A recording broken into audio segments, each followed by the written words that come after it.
Okay mga kasmano, aton makaroon nga interview na si Police Major William Aguirre at karon Deputy Chief of Police sa Kalibo PNP. Hanungod na sa karang nag-viral nga video sangka motorista nga nga nag-counterflow nga ni sa aking may bahin Numancia Kalibo Bridge mga kasmano. So like kita Sir Aguirre na sa Energy FM. Hanungod sa kada sir ng insidente nga nag-abot nga ni sa inyo karon nga tagatapan sir. Well, una no, I would like to greet mga listeners at Energy FM. Enjoy no, may dahil nga agawin sa atong kapagmati na followers at Energy FM Kalibo. Bali kahapon doon yan against schedule namin nga ipatawag sa akong opisina raya nga si Elias France agana nga itong barkada nga sandaray content vlogger no doon yan nga last month ka to 2 weeks ago ay nag-viral dan nakarang pag-post sa ka-content nga kunsiin sandara nag-agi iya sa may daan naton nga Kalibo Bridge, Kalibo Numancia Bridge. Nauna sa nagsampa sa anang footwalk, doon nga nag-counterflow sa paagto patabok sa may bahin Barangay Bulwa, Sakop, Manuel Numancia. So rato ay umani kita to more than 10,000 views no. Yes, Sigit adlaw-adlaw kada oras ay sigit aga tinaas. Ugaling hay abong mga negative nga mga komentaryo, especially sa among kapulisan no, dahil for alleged misaction at kung ano ramong pagtawan karon nga nagakaigo nga immediate action para sa rato ay ma-address na yung isang publicity stunt nga ginatawag no. Doon nga ipakamayad no, itamon nga opisina at Kalibo MPS nga ipatawag, nagsulat kami ako letter formally to invite him for clarificatory session. Agud sa rato ay mabatian man nato na ng side. Bali pilang bilog ida sir Duray karang ipatawag sa especially Kalibo PNP. Bali si Elias France aganang barkada no nga sa Toto nga konsiin hay ro anang angkas na to nag-uwi nasambit nga video. Agin madali man lang ani itong reels no. Pero umabot ani nag-viral dato ro batian ng nimo nagahibayag sanda medyo ay ano ang ginaambag sir samtang sa tayo nagahibayag na doon nga di na ako magiging specific ma-quote mo na basta na to ay sayat ama na among ginagyan oo doon ta sayat ama na among ginagyan doon doon sabay nga hibayag sa nagdaywa medyo kalipay no medyo kumbaga ay out of fun yun na pero sa rato ay abo nga ni kato joy ro mga negative nga mga comments no sa ratong nasambit nga reels ag doing nga nilitaw nga ginatot action. May idea ikaw sir kung ilang seconds ro anda nga reels nga to sir? Actually gaabot man lang to mga nasa 15 seconds no or 15 or more mga 20 seconds. Di nga bisan sa makatukadali pero madasig man it spreads like a wildfire no.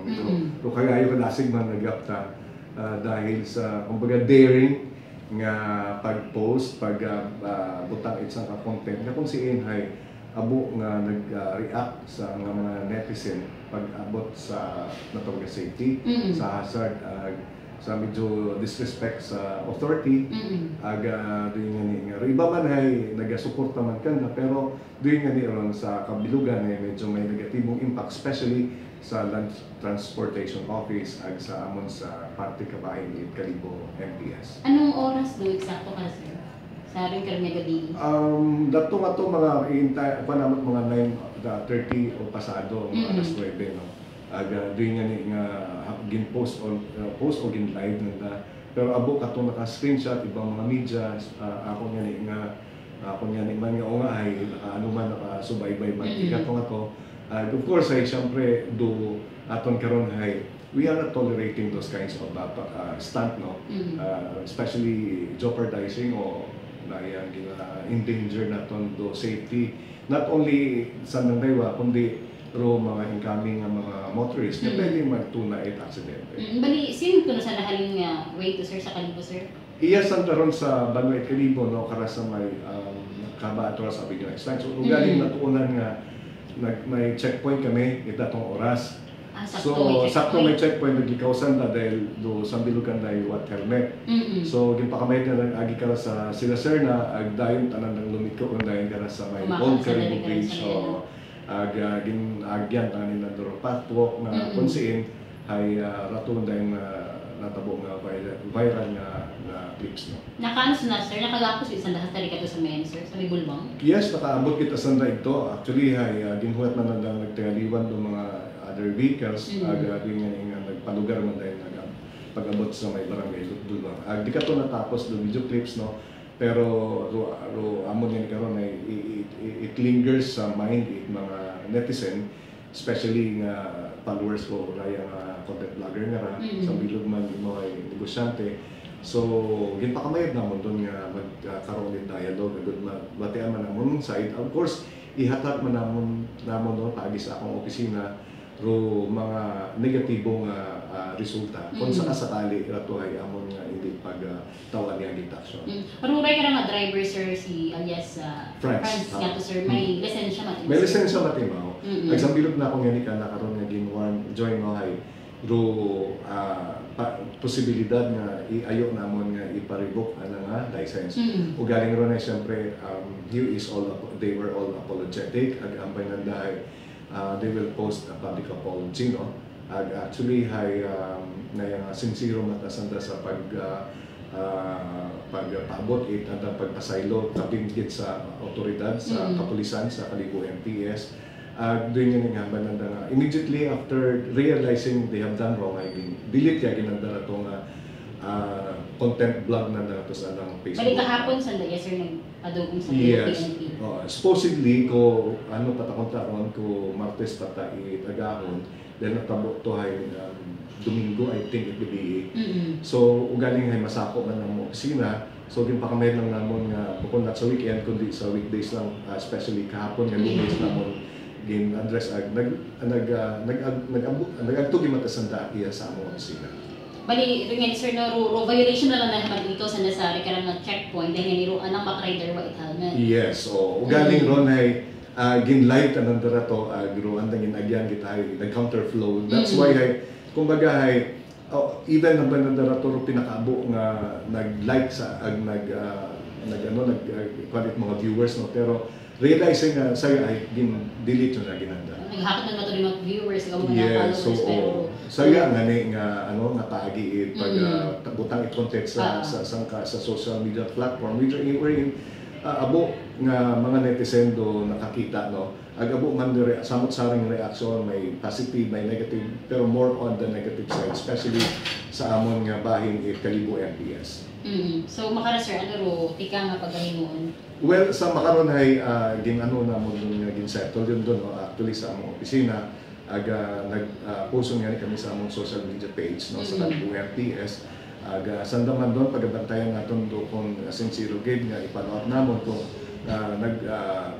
pangayo man mo pamaagi sinsa na sir public apology sa page page mismo sa page. Actually una rin doon na ipakita ko kimura na page, no, agud sa rato ay makita man natong sincero gid paagi sa pag-post na may public apology addressing the mistake he had committed last week na kung si ani nga viral video nga to nga counterflow sa. Lastly sir, basi may gusto ko ipaabot na sa aton yung mga live viewers ag sa pwede pang makapamantaw sa aton yung Facebook live nga sir. Hanungod sa rin mga creators or content vlogger nga sir kung ano imong ipaabot yan na. Well, sa aton ay manami klaro dahil ang intensyon, no, o magkaroon kita content vlogger, sari-saring content, sari-saring tema, sari-saring mga paagi para makakita kita at mga followers. But then again, we should take into consideration the hazard, the safety of everybody.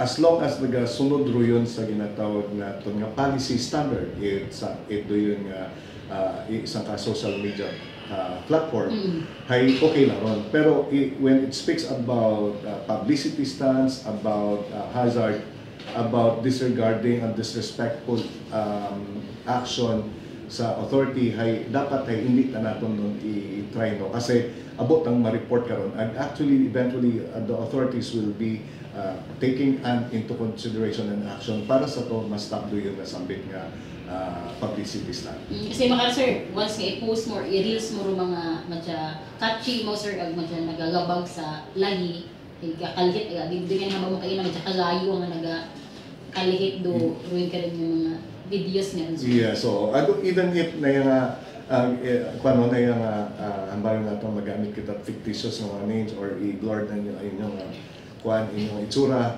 kay madali man lang may aton yung mga IT expert na madali man lang gyapon ko matunton inyong URL.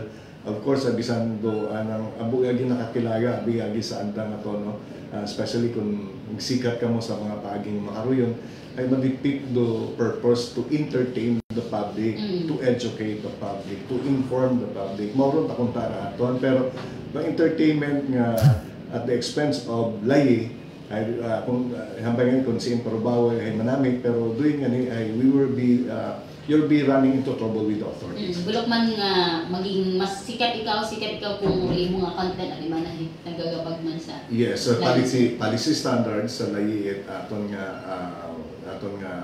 good moral sa public policy no. Sa amon doon sa kapulisan will be taking action karon para sa rato ay hindi man mamagin na tolerate namon do mga manasambit karon nga mga publicity stunt. Okay.